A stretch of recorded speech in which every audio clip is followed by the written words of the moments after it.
Mes très chers compatriotes, aujourd'hui, le 30 juin 2020, notre pays célèbre le 60e anniversaire de son accession à la souveraineté nationale et internationale, tout en rendant hommage aux sacrifices consentis par nos pères fondateurs pour défendre le droit de la nation congolaise à vivre dans la dignité.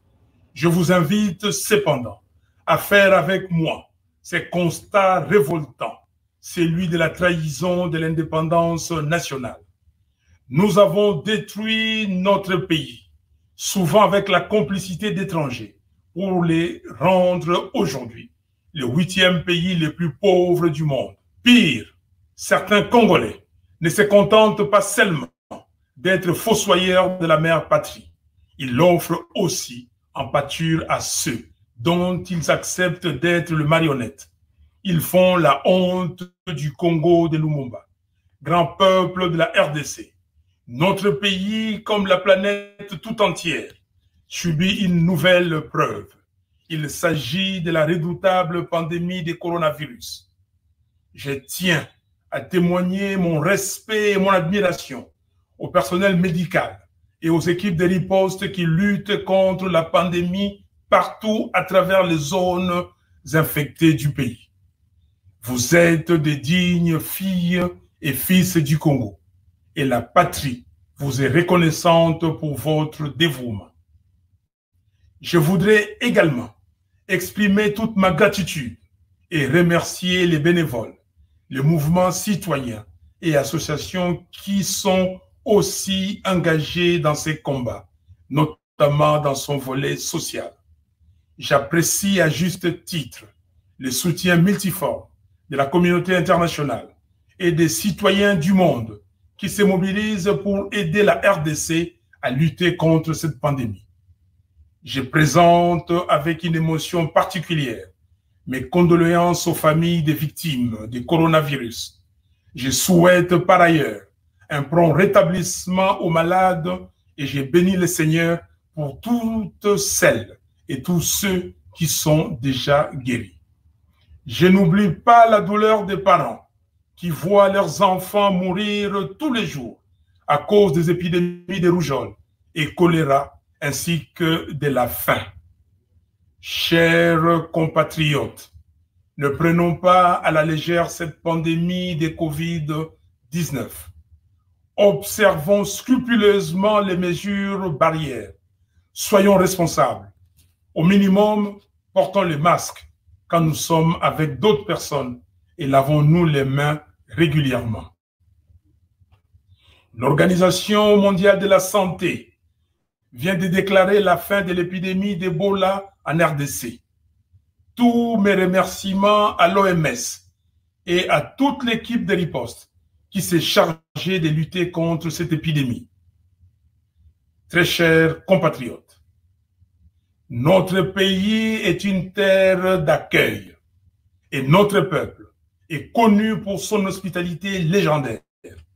Les étrangers et les réfugiés y sont toujours bien accueillis et respectés. Hélas, depuis plus d'un quart de siècle, une tentative d'extermination d'une partie du peuple congolais se déroule à l'est du pays et prend un tour tragique au nez et à la barbe de la communauté internationale. Cela a commencé depuis mars 1993 avec des graves massacres, des violations sexuelles et des attaques contre des enfants par les armées étrangères, ainsi que les milices et groupes rebelles affiliés à ces armées. Elle s'est poursuivie le 2 août 1998 à Kinshasa, à Mwanda et à Goma.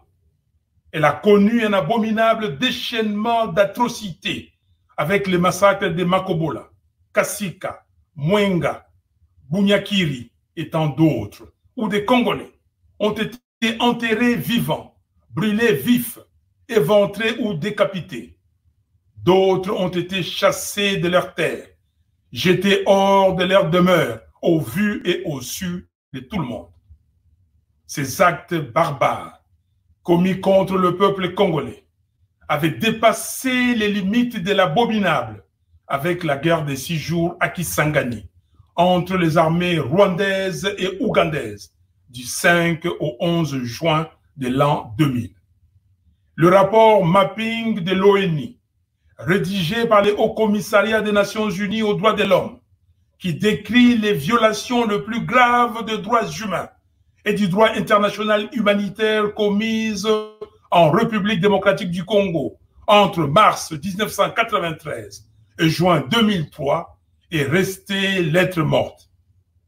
Cette absence de justice internationale s'agissant de la RDC est non seulement choquante, mais surtout incompréhensible, car à ce jour, les massacres continuent. Les incendies des villages, les viols, les tueries à la machette se poursuivent et les déportations massives transforment le route du Grand Kivu, de l'Ituri et du Haut-Katanga en chemin de la mort et de la terreur. Sans oublier les massacres de Bundu-Dia-Congo dans le Congo central, de Kamwena-Sapu dans les Kasaï, des Enyele dans l'Équateur, des Yumbi dans le Maïndombe, j'en passe. Toutes ces tueries démontrent clairement que le but poursuivi est d'imposer au peuple congolais l'affolement et la terreur, de vider les villages de leur population autochtone pour ainsi occuper les terres congolaises abandonnées. Comme peuple, nous devons vaillamment lutter contre cela. De 1993 à aujourd'hui, on parle de 6 millions, 8 millions et même de 10 millions de Congolais qui ont péri par le simple fait qu'ils sont filles et fils d'une terre riche que certains de nos voisins, soutenus par certaines forces extérieures, tiennent à occuper coûte que coûte. Cette tragédie est fondamentalement un crime contre l'identité de notre peuple, mais aussi et surtout contre toute la civilisation humaine. En un mot, c'est un génocide du peuple congolais, grand peuple de la RDC, de l'intérieur et de la diaspora. Le sang de nos compatriotes suppliciés, dont plusieurs dorment sans tombeau, ne doit pas avoir coulé en vain. Ainsi, le serment que nous lèguent tous nos martyrs, c'est la nécessité absolue pour notre peuple que cette abominable industrie de la mort qui a décimé des millions de vies congolaises, qui a détruit des millions de familles et qui a traumatisé le survivant pour longtemps, ne soit oubliée par personne. Il est donc de notre devoir de rendre hommage aux victimes de ces crimes odieux, non seulement par le souvenir, mais aussi par les rappels historiques aux autres. Il est aussi de notre devoir de documenter cette barbarie contre l'humanité, de rechercher la justice, de l'enseigner à nos enfants et de passer les flambeaux de l'histoire des souffrances du peuple congolais aux générations futures. Très chers compatriotes, l'indifférence, c'est la trahison de la patrie. L'oubli, c'est la complicité avec ceux qui portent atteinte aux intérêts fondamentaux de la nation. Les souvenirs, c'est pour que nos enfants ne soient pas infirmes de leur passé, car les générations de demain doivent savoir qu'il fut un temps où des millions de Congolais sont tombés et que le sacrifice de leur vie forme désormais les liens verticaux qui nous relient à la mère patrie et à notre mémoire commune.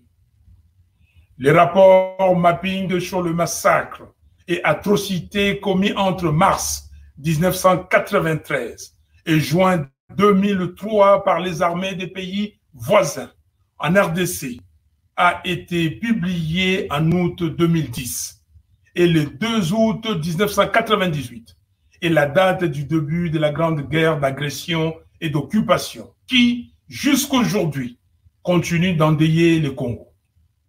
En ces jours mémorables du 30 juin, jour du 60e anniversaire de l'indépendance nationale, je déclare solennellement que la date du 2 août doit dorénavant être la journée des commémorations du génocide du peuple congolais.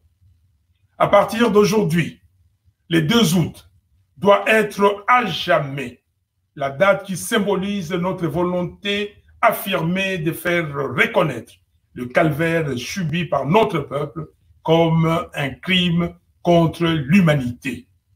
Le 2 août doit alors être l'ardente expression de la révolte d'un peuple qui refuse que son pays soit occupé, balkanisé, c'est-à-dire coupé en morceaux.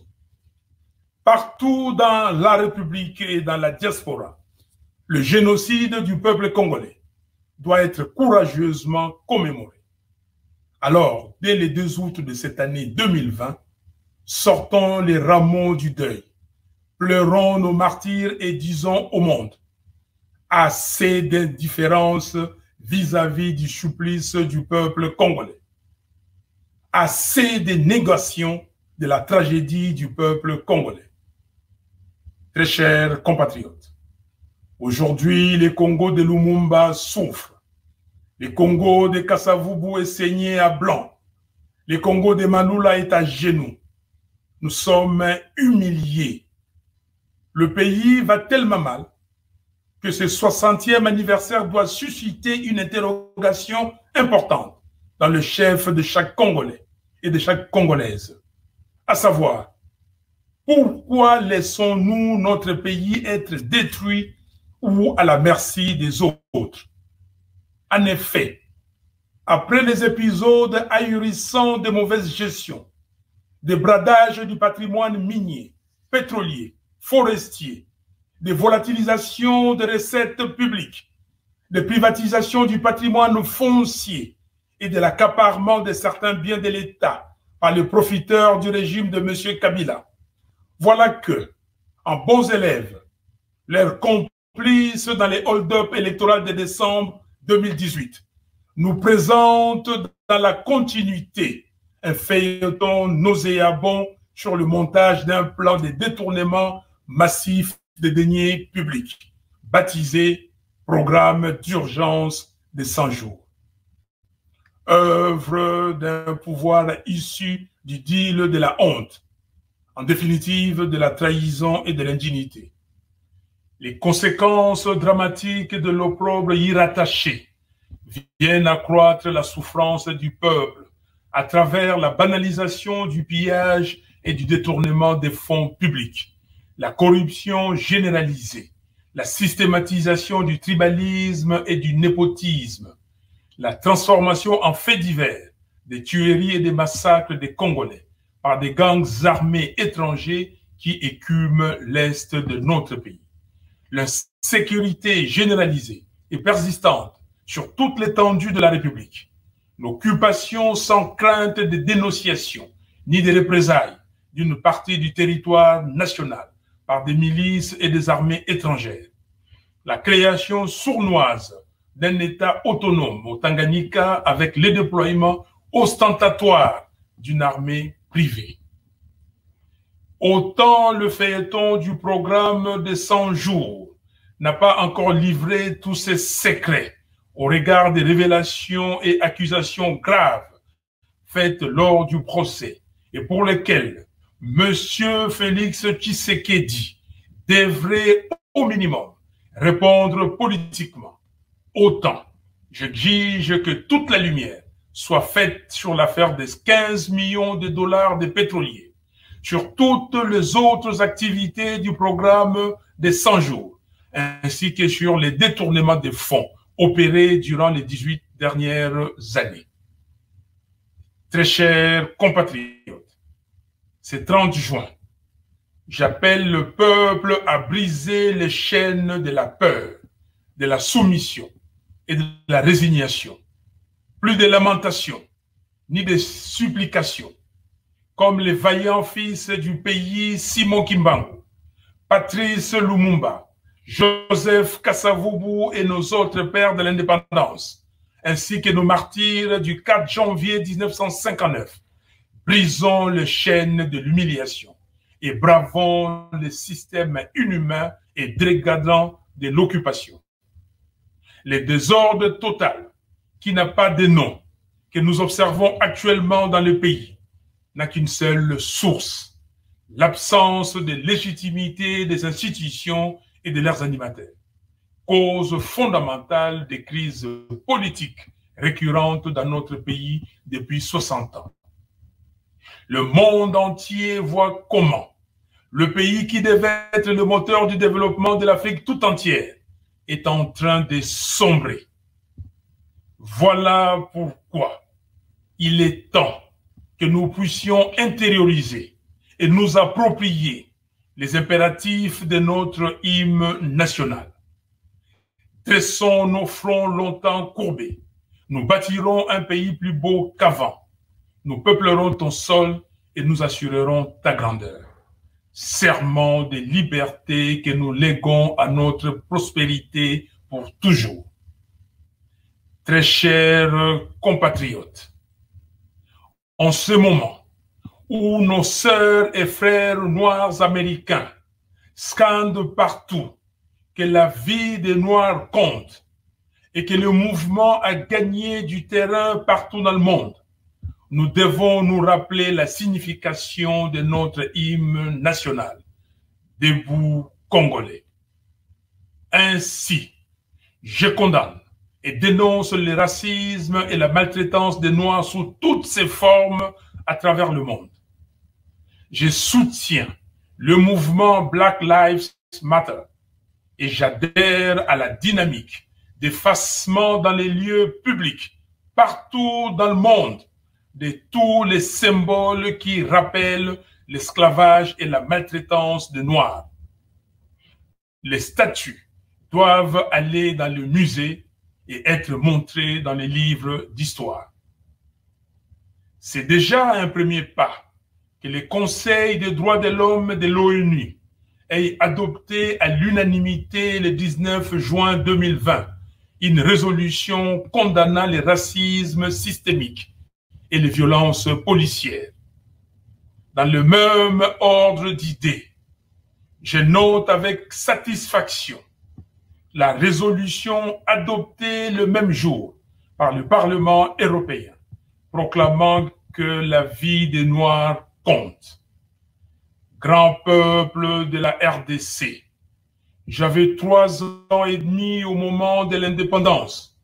Tout au long des décennies 60 et 70, les Congolais croyaient vraiment que le lendemain serait meilleur dans leur pays. Hélas, je refuse que les jeunes d'aujourd'hui ne puissent bénéficier d'un environnement qui leur permette de rêver dans leur pays. Je refuse que ceux qui n'ont aucun leadership, aucun caractère, aucune moralité et qui n'ont aucune compétence pour résoudre le problème des Congolais soient à la tête de nos institutions. Je refuse qu'on continue à nous traiter comme des enfants et des affamés qui ont besoin de le monde. Je refuse que mon peuple continue à subir les humiliations, les agressions, les violences horribles et les tueries gratuites. Je refuse la balkanisation de mon pays et les pillages de nos ressources naturelles. Et je refuse d'être complice du sous-développement chronique de la RDC. En revanche, nous devons nous engager résolument à assurer la prospérité de notre peuple avec le soutien de la communauté internationale, certes, mais surtout grâce à un leadership de transformation et responsable que les Congolais méritent. Malheureusement, toutes les prémices d'une dégradation plus grave de la situation politique, économique, sociale et sécuritaire du pays sont visibles. Outre la crise de légitimité, D'autres crises se sont exacerbées et il est plus que temps de les résoudre. Pour y arriver, il nous faut des institutions et des animateurs légitimes.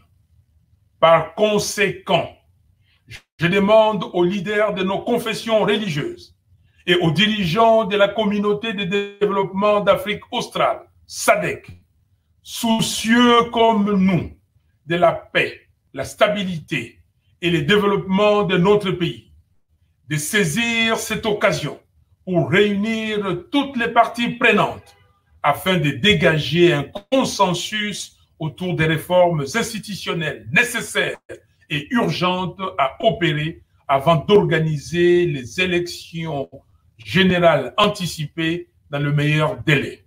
Élections présidentielles, législatives nationales et provinciales, sénatoriales, ainsi que celles des gouverneurs et vice-gouverneurs des provinces.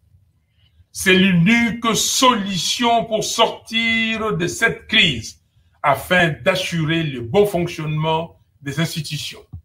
Je mets en garde tous ceux qui orchestrent des manœuvres sordides pour pérenniser le pouvoir honni par le peuple. Je dis non à la caporalisation et à l'assujettissement de la justice. Et je dis non à la privatisation de la centrale électorale. Je demande au peuple de commencer les manifestations publiques de protestation dans le respect des gestes barrières afin de faire entendre sa voix pour barrer la route au projet maléfique de M. Kabila. Le révérend Martin Luther King avait dit, je cite, « Nous avons la responsabilité morale de désobéir aux lois injustes. » Et moi j'ai dit, face à la médiocrité, à l'injustice et à la trahison, la désobéissance civile est un devoir. Très chers compatriotes, grand peuple de la RDC, la fermeture des frontières suite à la COVID-19 m'a retenu loin de vous pendant plus de 4 mois. Je rends grâce au Seigneur, ma puissante forteresse, de nous avoir gardés en vie. Je sais que l'heure est grave. Je sais que la situation est explosive et que le pays n'est pas gouverné. Je mesure surtout les degrés de vos frustrations. Je serai donc avec vous au pays très bientôt, de sorte qu'ensemble, nous puissions libérer le pays de nos ancêtres et l'engager définitivement sur le chemin de la paix, la stabilité, la dignité, le développement et la prospérité. Vive la République démocratique du Congo unie et indivisible. Que Dieu bénisse la RDC et son vaillant peuple. Je vous remercie.